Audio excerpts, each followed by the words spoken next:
प्यारे भक्तों, यदि आप भय मुक्त रोग मुक्त जिंदगी चाहते हैं और अकाल मृत्यु के डर से खुद को दूर करना चाहते हैं तो आपको भगवान शिव के सबसे प्रिय महामृत्युंजय मंत्र का जाप करना चाहिए।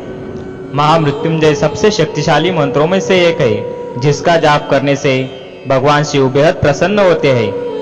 महामृत्युंजय मंत्र का उल्लेख ऋग्वेद से यजुर्वेद तक मिलता है। इसके अलावा शिव पुराण और अन्य ग्रंथों में इसके महत्व के बारे में विस्तार से बताया गया है। संस्कृत में महामृत्युंजय उस व्यक्ति को कहते हैं जो मृत्यु को जीतने वाला हो, इसलिए भगवान शिव की स्तुति के लिए महामृत्युंजय मंत्र का जाप किया जाता है। शिव पुराण के अनुसार महामृत्युंजय मंत्र का जाप से संसार के सभी कष्ट से मुक्ति मिलती है, साथ ही इससे जीवन में सकारात्मक ऊर्जा बढ़ती है। तो चलिए आज जानते हैं महामृत्युंजय मंत्र के बारे में। महामृत्युंजय मंत्र जाप रोजाना सुबह 4 बजे या ऑफिस जाने से पहले करना चाहिए। ऐसा माना जाता है कि यह मंत्र नकारात्मक को दूर करने में मदद करता है। शिव पुराण के अनुसार इस मंत्र का 108 बार जाप करने से व्यक्ति को अधिक से अधिक लाभ प्राप्त हो सकते हैं। मंत्र की शुरुआत करने से पहले अगर आप चैनल पर नए हो तो चैनल को सब्सक्राइब करें, बेल आइकन को प्रेस करें। तो चलिए मंत्र की शुरुआत करते हैं।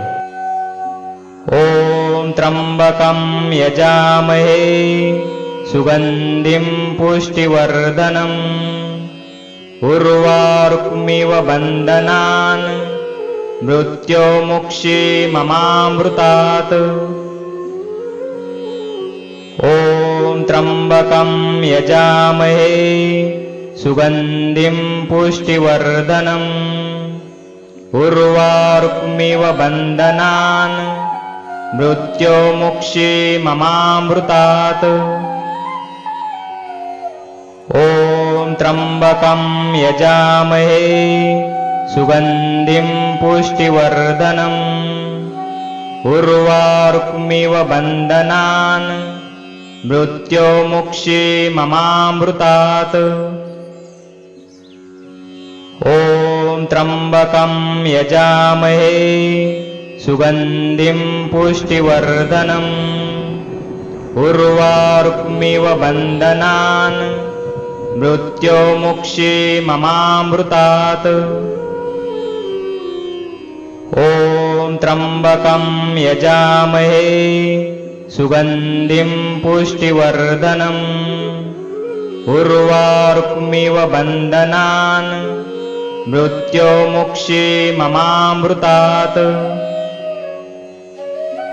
ओम त्र्यंबकं यजामहे सुगंधिं पुष्टिवर्धनम् उर्वारुकमिव बन्धनान् मृत्योर्मुक्षीममामृतात्। ओम त्र्यंबकं यजामहे सुगंधिं पुष्टिवर्धनम् उर्वारुकमिव बन्धनान् मृत्योर्मुक्षीममामृतात्। ओम त्र्यंबकं यजामहे सुगंधिं पुष्टिवर्धनम् उर्वारुकमिव बन्धनान् मृत्योर्मुक्षीममामृतात्। ओम त्र्यंबकं यजामहे सुगंधिं पुष्टिवर्धनम् उर्वारुकमिव बन्धनान् मृत्योर्मुक्षीममामृतात्। ओम त्र्यंबकं यजामहे सुगंधिं पुष्टिवर्धनम् उर्वारुकमिव बन्धनान् मृत्योर्मुक्षीममामृतात्। ओम त्र्यंबकं यजामहे सुगंधिं पुष्टिवर्धनम् उर्वारुकमिव बन्धनान् मृत्योर्मुक्षीममामृतात्। ओम त्र्यंबकं यजामहे सुगंधिं पुष्टिवर्धनम् उर्वारुकमिव बन्धनान् मृत्योर्मुक्षीममामृतात्। ॐ त्र्यम्बकं यजामहे सुगन्धिं पुष्टिवर्धनम् उर्वारुकमिव बन्धनान् मृत्योर्मुक्षीममामृतात्। ॐ त्र्यम्बकं यजामहे सुगन्धिं पुष्टिवर्धनम् उर्वारुकमिव बन्धनान् मृत्योर्मुक्षीममामृतात्।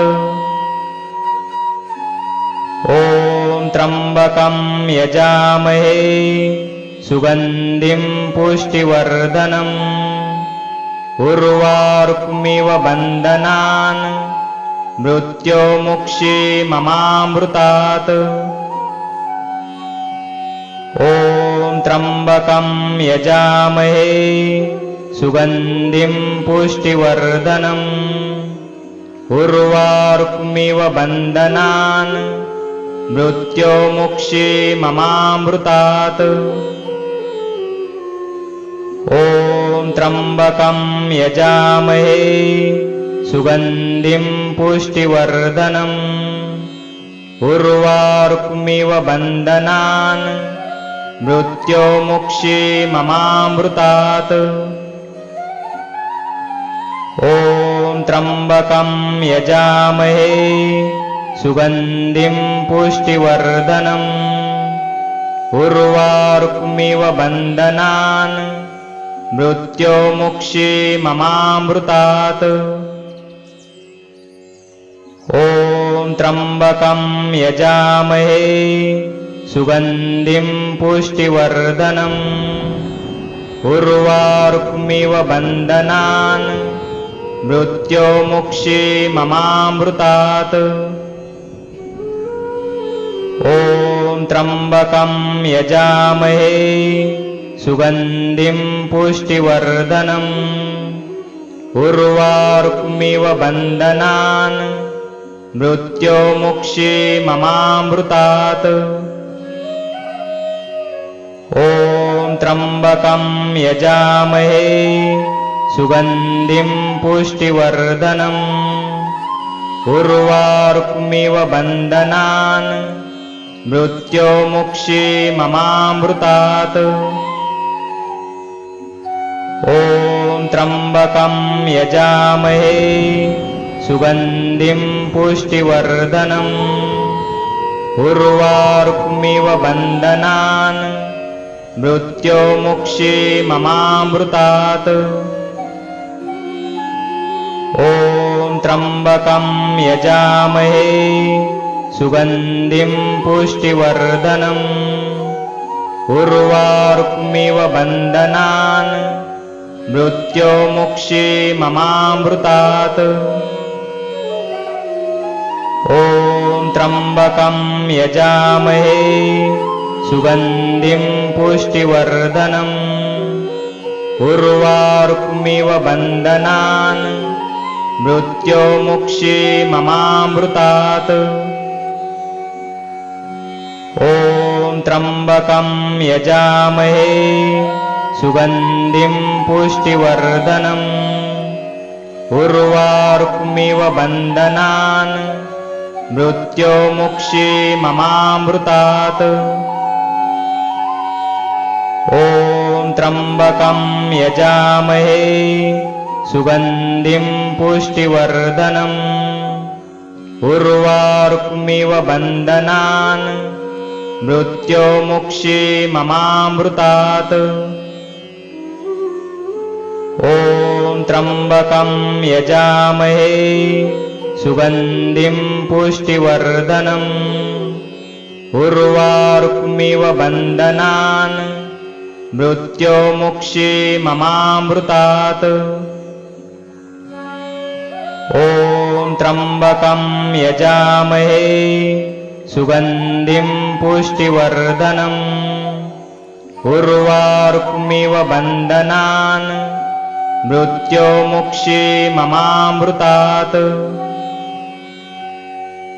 ॐ त्र्यम्बकं यजामहे सुगन्धिं पुष्टिवर्धनम् उर्वारुकमिव बन्धनान् मृत्योर्मुक्षीममामृतात्।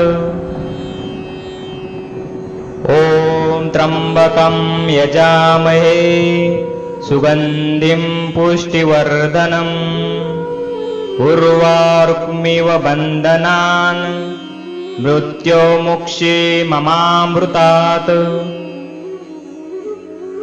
ॐ त्र्यम्बकं यजामहे सुगन्धिं पुष्टिवर्धनम् उर्वारुकमिव बन्धनान् मृत्योर्मुक्षीममामृतात्।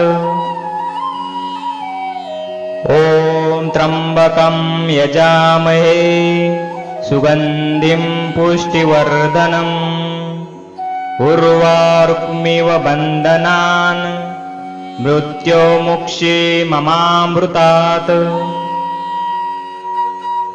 ॐ त्र्यम्बकं यजामहे सुगन्धिं पुष्टिवर्धनम् उर्वारुकमिव बन्धनान् मृत्योर्मुक्षीममामृतात्।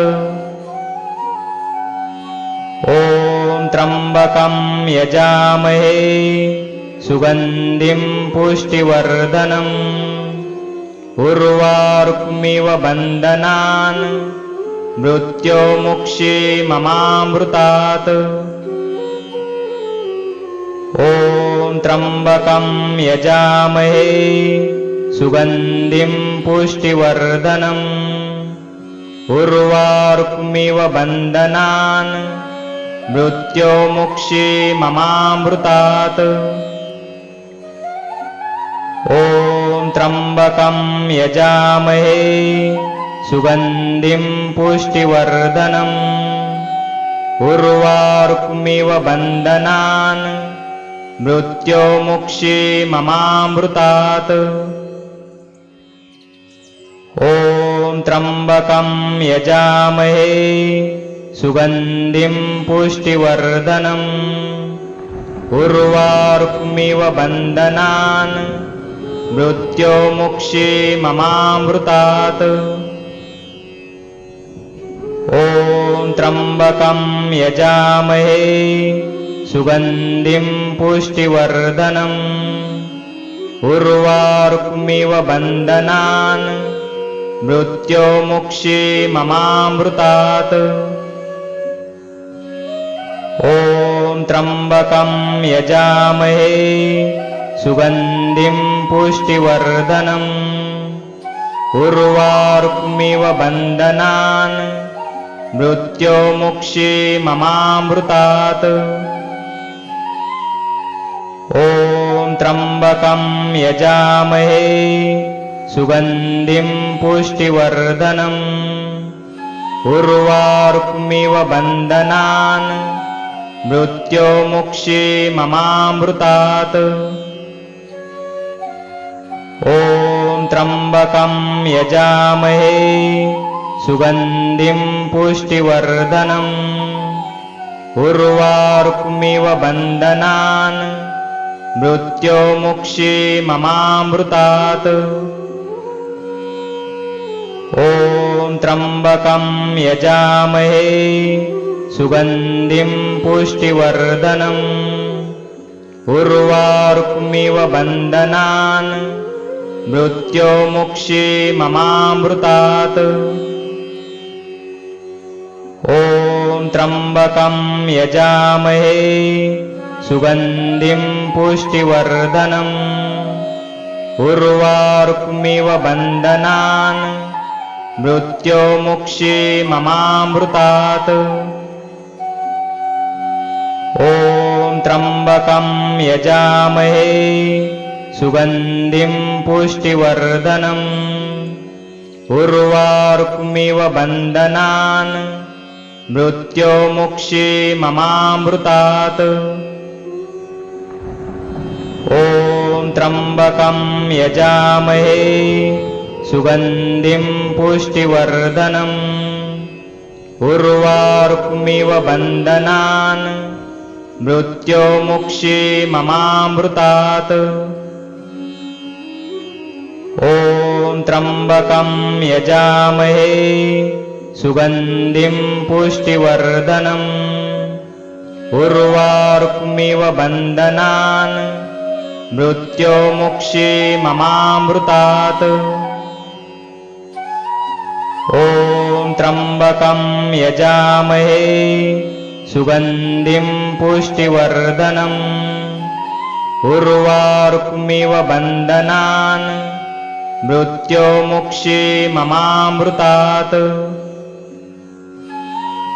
ॐ त्र्यम्बकं यजामहे सुगन्धिं पुष्टिवर्धनम् उर्वारुकमिव बन्धनान् मृत्योमुक्षी ममामृतात्। ॐ त्र्यम्बकं यजामहे सुगन्धिं पुष्टिवर्धनम् उर्वारुकमिव बन्धनान् मृत्योमुक्षी ममामृतात्। ॐ त्र्यम्बकं यजामहे सुगन्धिं पुष्टिवर्धनम् उर्वारुकमिव बन्धनान् मृत्योमुक्षी ममामृतात्। ॐ त्र्यम्बकं यजामहे सुगन्धिं पुष्टिवर्धनम् उर्वारुकमिव बन्धनान् मृत्योमुक्षी ममामृतात्।